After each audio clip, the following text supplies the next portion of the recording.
Hi friends, ఈరోజు వచ్చేసి నేను వెంకటేశ్వర స్వామి టెంపుల్కి వచ్చేసినాను ఫ్రెండ్స్.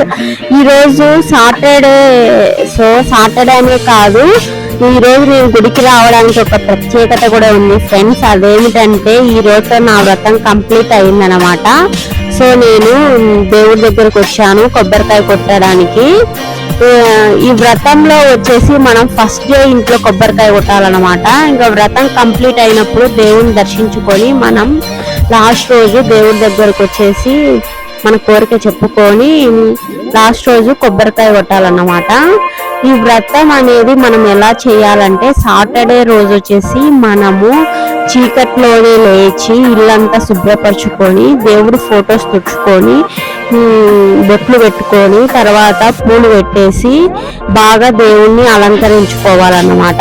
అలంకరించుకున్న తర్వాత ఒక చిన్న గ్లాసు బియ్యం నానబెట్టుకొని, బియ్యం నానిన తర్వాత వాటర్ అంతా పక్కకు వంపేసుకొని ఇంకా ఆ బియ్యాన్ని మిక్సీ చేసుకోవాలన్నమాట. మిక్సీ చేసుకున్న తర్వాత ఆ పిండిలో కొన్ని పచ్చి పాలు ఇంకా బెల్లం వేసి బాగా కలుపుకొని ఒక ప్రమిద మాదిరి చేసుకోవాలన్నమాట.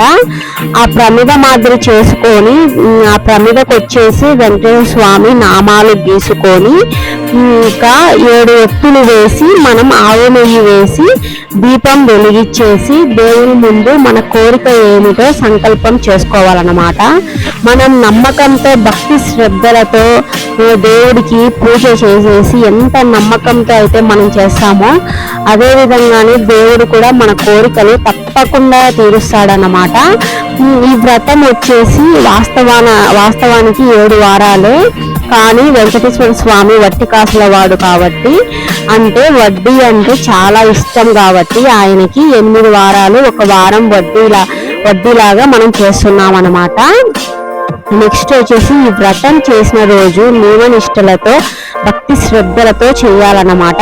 అదే విధంగా మనం కోరుకునే కోరికలో కూడా నిజాయితీ, న్యాయమైన కోరిక కోరుకుంటే దేవుడు ఖచ్చితంగా మన కోరిక అనేది ఖచ్చితంగా తీరుస్తాడనమాట. ఆ రోజు అయితే మార్నింగ్ నుంచి మనము ఈవినింగ్ వరకు ఏమీ తినకూడదు. అలా తినకుండా ఉండలేని వాళ్ళు ఫ్రూట్స్ కానీ పాలు కానీ ఏవైనా తీసుకోవచ్చు అన్నమాట. ఇంకా ఆ రోజు వచ్చేసి మనము నైట్ వచ్చేసి చాప మీదనే పడుకోవాలి. దేవుని ముందు వెలిగించిన ప్రమిదను మనము ఆవుకు కానీ లేకపోతే పారుతున్న నీళ్ళల్లో కానీ వేయాలన్నమాట. ఆవుకు వచ్చేసి మనము ఆ పిండిని పెట్టాలన్నమాట.